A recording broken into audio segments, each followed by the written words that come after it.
Hello everyone, I hope आप सभी लोग अच्छे होंगे।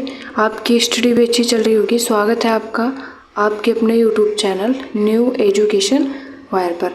आज की क्लास में हम लोग हिंदी के पीवाईक्यू को सॉल्व करेंगे, जो कि यूपी रेट 2013 में पूछा गया है।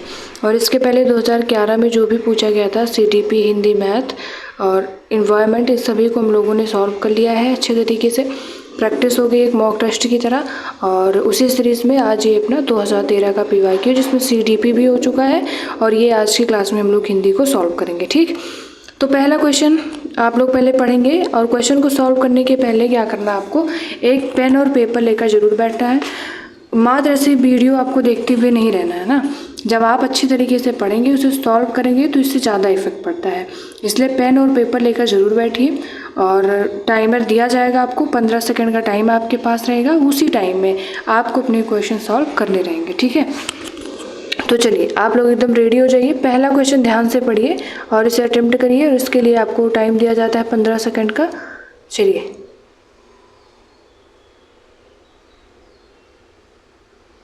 सॉल्व करिए पहला क्वेश्चन।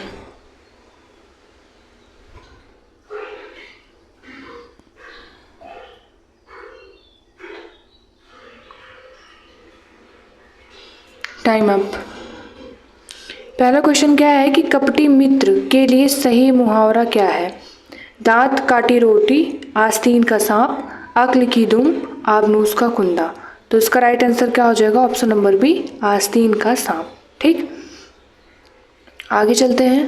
फिर क्वेश्चन नंबर 2, पहले आप लोग पढ़िए इसे और अटेम्प्ट करिए।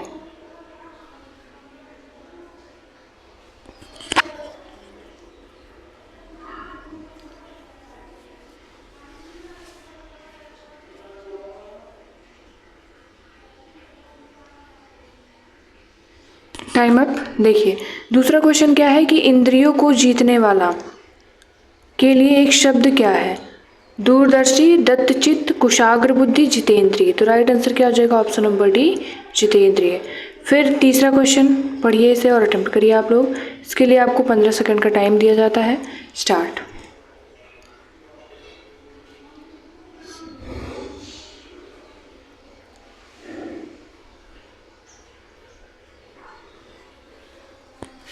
Time up.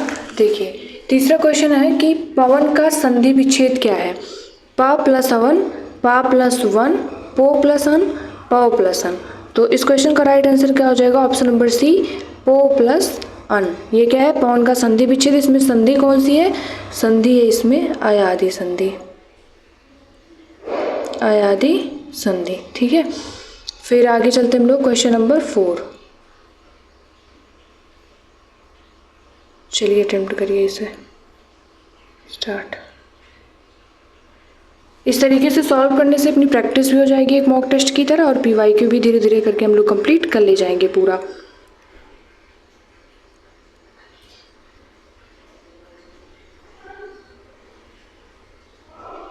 Time up. Question number 4 है कि पुनर्जन्म का संधि विच्छेद क्या है? पुनर प्लस जन्म, पु प्लस नरजन्म, और पुनः प्लस जन्म, और फिर डी है पुनर प्लस आजन्म। तो इसका राइट आंसर हो जाएगा ऑप्शन नंबर सी, पुनः प्लस जन्म। अगर आप लोगों ने सी टिक किया है तो एकदम सही है आपका आंसर। ठीक है, एकदम सही रास्ते पे चल रहे हैं आप। फिर चलिए क्वेश्चन नंबर 5 पहले सॉल्व करिए फटाफट। स्टार्ट। टाइमर आप लोगों के क्वेश्चन के बगल है एकदम।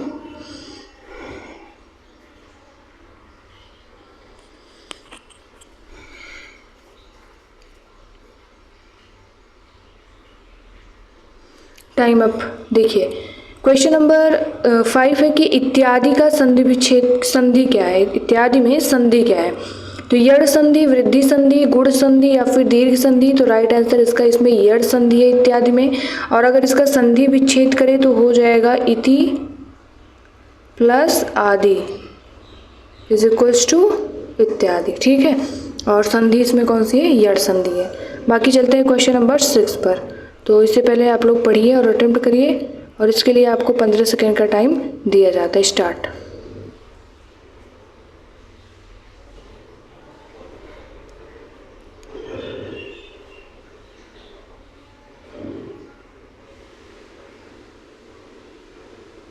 Time up. क्वेश्चन नंबर 6 है कि नाक रगड़ना का अर्थ क्या है। नाक में चोट लगना, इज्जत देना, दीनतापूर्वक प्रार्थना करना, चापलूसी करना। तो इसका राइट आंसर हो जाएगा ऑप्शन नंबर सी, दीनतापूर्वक प्रार्थना करना। फिर चलते हैं क्वेश्चन नंबर 7 पर, से अटेम्प्ट करिए आप लोग। स्टार्ट। और लास्ट में कमेंट बॉक्स में ज़रूर बताइएगा कि आपके कितने नंबर सही, कितने क्वेश्चन आपके सही हुए और कितने क्वेश्चन गलत हो रहे हैं। फिर गलत जो हो रहे हैं वो क्यों गलत हो रहे हैं, क्या इसमें रिवीजन की कमी है, फिर अभी और पढ़ने की आवश्यकता है, तो टाइम है, आप उसको पढ़ सकते हैं जो भी चीज़ें आप रिवाइज ना किए हों। क्वेश्चन नंबर 7 है कि उन्मूलन का विलोम क्या है। उत्थान, उत्कर्ष, रोपण, अवनति। तो आप अंडरलाइन करते हुए अपने सारे क्वेश्चन को पढ़ेंगे एग्जाम में। क्या है, उन्मूलन का विलोम यहाँ पूछा है, तो क्या हो जाएगा, रोपण। ठीक, बाकी और देख लें, जैसे उत्थान का क्या होगा, पतन, उत्कर्ष का क्या होता है, अपकर्ष, अवनति का उन्नति। फिर क्वेश्चन नंबर 8 रीड करिए इसे और अटेम्प्ट करिए साथ में। स्टार्ट।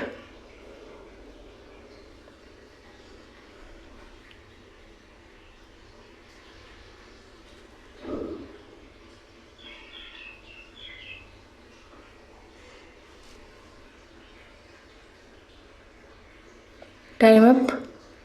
क्वेश्चन नंबर 8 है कि महावीर प्रसाद द्विवेदी ने आदिकाल को क्या संज्ञा दी है। चारण काल, आदिकाल, वीर काल, बीजवपन काल।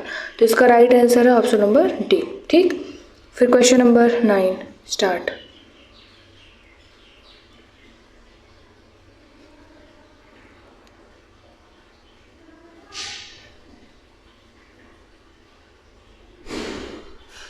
अति सूधो स्नेह को मारक है किसकी पंक्ति है। आलम, बोधा, ठाकुर या फिर घनानंद। तो आई होप आप सभी लोगों ने अभी तक अपने क्वेश्चन को अटेम्प्ट कर लिए होंगे। तो क्वेश्चन क्या है, अति सूधो स्नेह को मारक है किसकी पंक्ति है। आलम, बोधा, ठाकुर, घनानंद। तो राइट आंसर हो जाएगा इसका ऑप्शन नंबर डी, घनानंद। ठीक, फिर question number 10 start.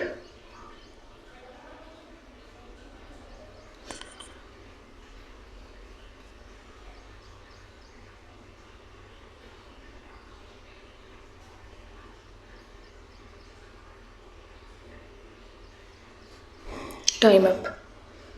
Question number 10 है कि कालिंदी का पर्यायवाची क्या है। सरस्वती, लक्ष्मी, गंगा, यमुना। राइट आंसर क्या हो जाएगा, ऑप्शन नंबर डी, यमुना। फिर क्वेश्चन नंबर 11 पढ़िए, इसे अटेम्प्ट करिए आप लोग। Start.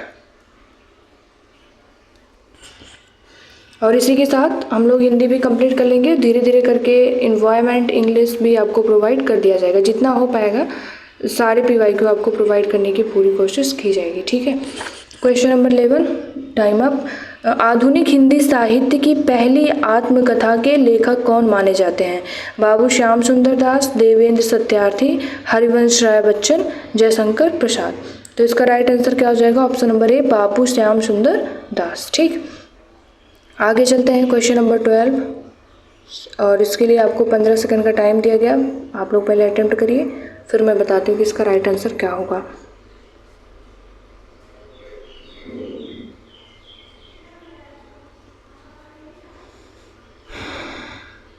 Time up. Question number 12 है कि कार्य के आरंभ में ही विघ्न पड़ना किस मुहावरे का अर्थ है। सिर मारना, सिर पर सेहरा बंधा होना, सिर मुड़ाते ही ओले पड़ना, सिर पर शैतान सवार होना। तो इसका राइट आंसर क्या हो जाएगा, सिर मुड़ाते ही ओले पड़ना। इसका है ये, कार्य के आरंभ में ही विघ्न पड़ना। फिर अगला question, question number 13 start.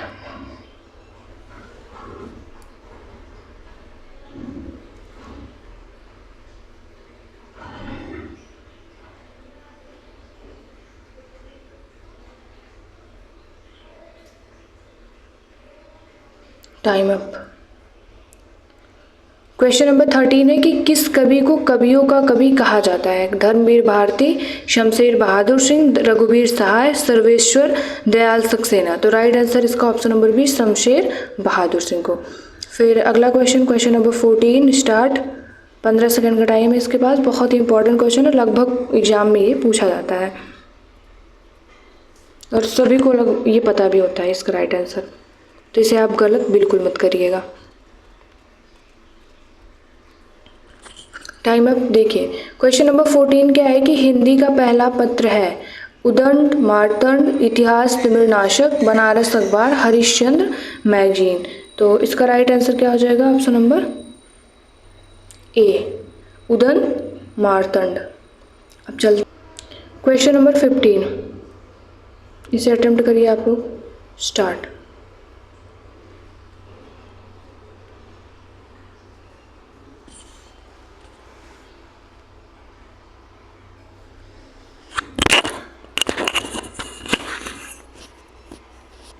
Time up. Question number 15 है कि दशरथ सुत त्युलोक बखाना, राम नाम का मरम है आना। किस रचनाकार की पंक्तियां हैं? तुलसीदास, कबीरदास, केशवदास, सूरदास। तो राइट आंसर इसका है ऑप्शन नंबर बी, कबीरदास का है।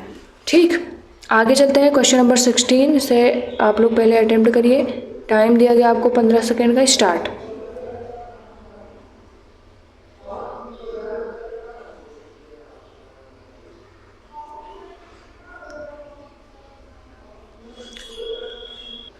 Time up.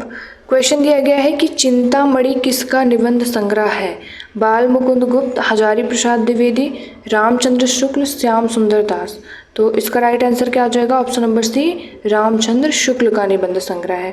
बाकी चलते हैं क्वेश्चन नंबर 17 पर। इसे आप लोग पहले अटेम्प्ट करिए और इजी क्वेश्चन है और आपको इसके लिए टाइमर दे दिया गया है। 15 सेकेंड का आपके पास टाइम है।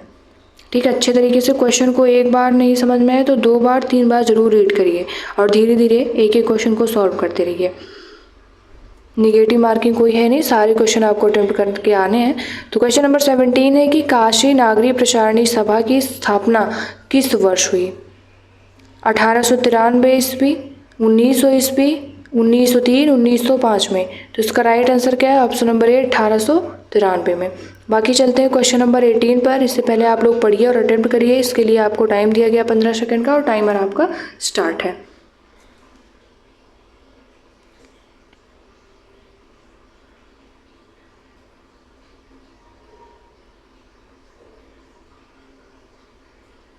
Time up.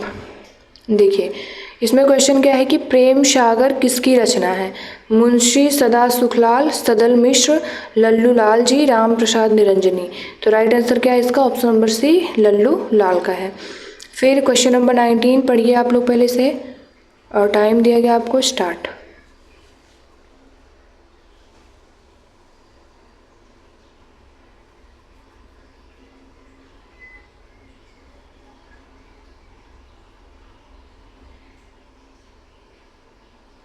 Time up. Question है कि व्युत्पत्ति के आधार पर संज्ञा के कितने भेद हैं? इसमें व्युत्पत्ति पूछा गया, अर्थ के आधार पर नहीं पूछा गया है। तो आपको 3 और 5 में कन्फ्यूजन हो सकती है, इसलिए इसको ध्यान से देखिए। व्युत्पत्ति के आधार पर संज्ञा के भेद 3 होते हैं। कौन कौन से? रूढ़ संज्ञा, यौगिक संज्ञा और योग रूढ़ संज्ञा। बाकी अर्थ दृष्टि से देखिए तो संज्ञा के 5 भेद होते हैं। कौन कौन से? व्यक्तिवाचक, जातिवाचक, भाववाचक, समुदायवाचक और द्रव्यवाचक। तो इस प्रकार से ये ध्यान रखिएगा कि व्युत्पत्ति के आधार पर पूछा जा रहा है या फिर अर्थ की दृष्टि से। तो व्युत्पत्ति के आधार पर संज्ञा के कितने भेद हुए? 3 भेद हुए, इसलिए राइट आंसर क्या हो जाएगा? Option number A. बाकी चलते हैं क्वेश्चन नंबर 20 पर। इसे आप लोग पहले पढ़िए और इसे अटेम्प्ट करिए। स्टार्ट।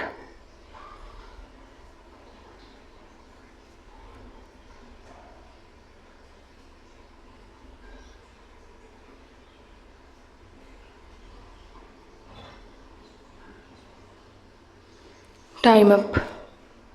क्वेश्चन नंबर 20 है कि हिंदी के शब्दों का लिंग निर्धारण किसके आधार पर होता है? प्रत्यय, संज्ञा, क्रिया या फिर सर्वनाम।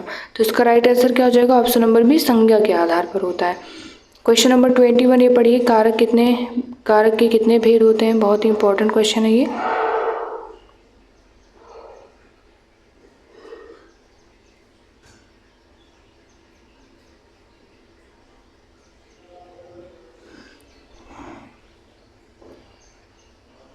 Time up.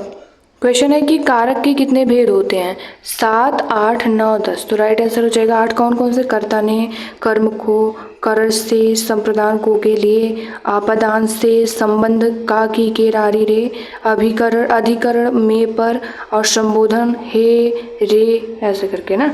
तो राइट आंसर क्या हो जाएगा? ऑप्शन नंबर बी, 8 भेद होते हैं। फिर चलते हैं क्वेश्चन नंबर 22 पर। तो इससे पहले आप लोग अटेम्प्ट करिए। टाइम आपको दिया गया 15 सेकेंड का। स्टार्ट।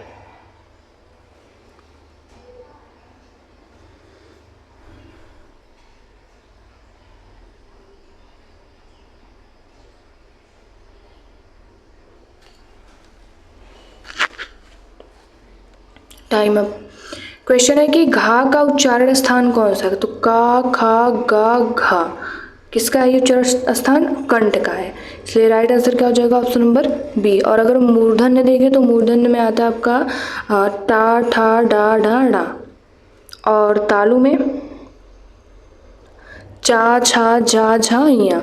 और अगर दंत में देखें तो ता, था, दा, धा, ना।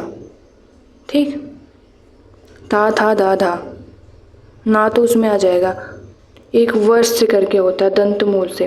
तो दंत में क्या आ जाएगा? ता, था, दा, धा।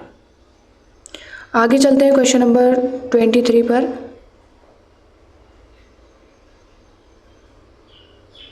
पढ़िए इसे और अटेम्प्ट करिए।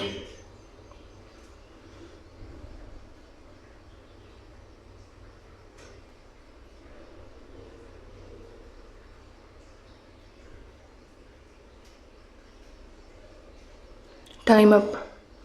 क्वेश्चन है कि छा किस वर्ण किसके योग से बना है? का, शा, का, चा, का, शा, या फिर का, शा। तो राइट आंसर हो जाएगा इसका ऑप्शन नंबर ए, का, सा। देखो संयुक्त व्यंजन होते हैं जैसे छा, त्रा, ज्ञा और श्रा। तो श्रा जो है ये किसके योग से बनता है? आधा, इसको जो हलंत लगा रहता है इसको आधा कहा करते हैं, का और शा से। फिर इसके बाद त्रा जो है वो आधा ता और रा से, आधा रा। फिर ज्ञा जो है ये जा और या से। फिर इसके बाद श्रा, ये शा और रा से। ठीक है, तो चलते हैं अगले क्वेश्चन पर। इस प्रकार से इसका राइट आंसर क्या हो जाएगा? Option number A. फिर अगला क्वेश्चन है, पहले से आप लोग पढ़िए और अटेम्प्ट करिए। इसके लिए आपको टाइम दिया गया। Start.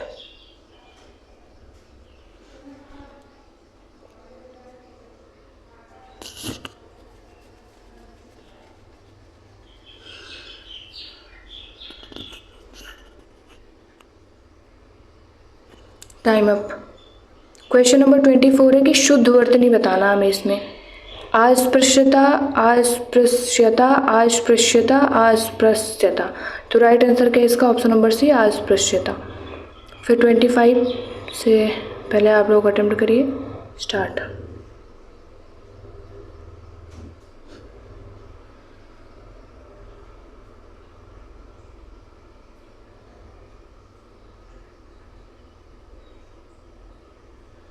Time up.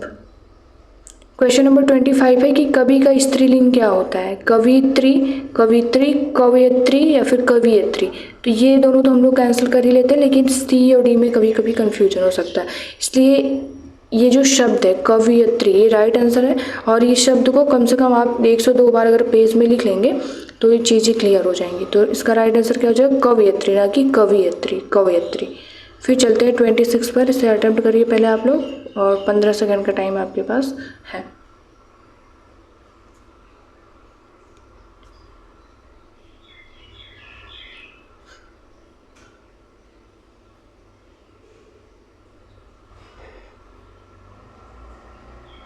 Time up. Question number 26 है कि तरड़ी का पर्यायवाची शब्द क्या है? सूर्य, नाम, युवती, नदी। तो राइट आंसर क्या है इसका? ऑप्शन नंबर ए, सूर्य। फिर 27 पहले से पढ़िए आप लोग और अटेम्प्ट करिए। स्टार्ट।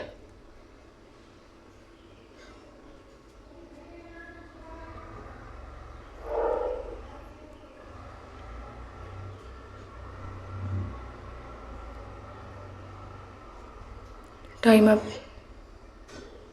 क्वेश्चन है कि मीन का पर्यायवाची शब्द क्या है? शिखी, शायक, विभावरी, या फिर मत्स्य। तो मीन का पर्यायवाची क्या होता है? मत्स्य। ऑप्शन नंबर डी यहाँ पर सही हो जाएगा। फिर 28 है, इसे अटेम्प्ट करिए। स्टार्ट।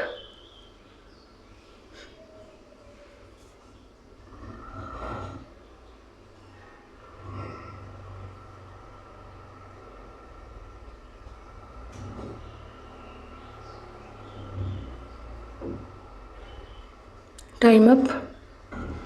फिर अगला क्वेश्चन क्या था, ये दिए हुए शब्दों में भिन्न अर्थ वाला शब्द है। आत्मजा, नंदिनी, भार्या, कन्या। तो यहाँ पर ये जो ऑप्शन नंबर ए है आत्मजा, बी है नंदिनी है, डी है कन्या, ये सब पुत्री के पर्यायवाची। ठीक, बाकी जो सी बचा ये पत्नी का पर्यायवाची, इसलिए भिन्न अर्थ बताना, तो राइट आंसर हो जाएगा ऑप्शन नंबर सी, भार्या। फिर चलते हैं 29 पर। इससे पहले आप लोग पढ़िए और अटेम्प्ट करिए। स्टार्ट।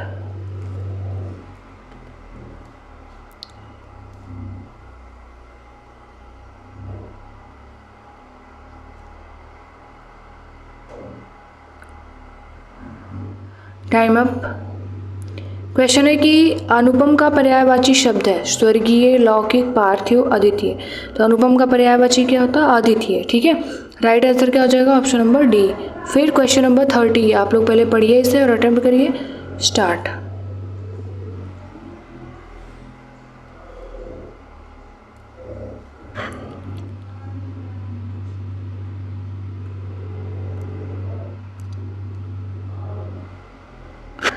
Time up.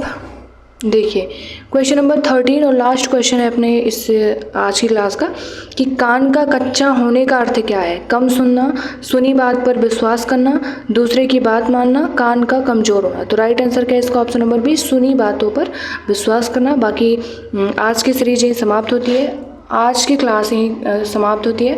बाकी मिलते हैं नेक्स्ट वीडियो में नए प्रैक्टिस सेट के साथ, और वो अपना प्रैक्टिस रहेगा इन्वायरमेंट का, जो कि 2013 में पूछा गया PYQ है। तो और हाँ, आप लोगों को अगर क्लासेस अच्छी लग रही हो, आपको समझ में आ रहा हो, इससे आपको लाभ मिल रहा है, तो प्लीज़ उन लोगों के पास ज़रूर शेयर किया करिए जिनको इनकी आवश्यकता है। हो सकता है उनकी भी कुछ हेल्प हो जाए। बाकी चैनल को आप लोग सब्सक्राइब भी कर लीजिए, और मिलते हैं नेक्स्ट वीडियो में नए प्रैक्टिस सेट के साथ। Thank you so much. जय हिंद।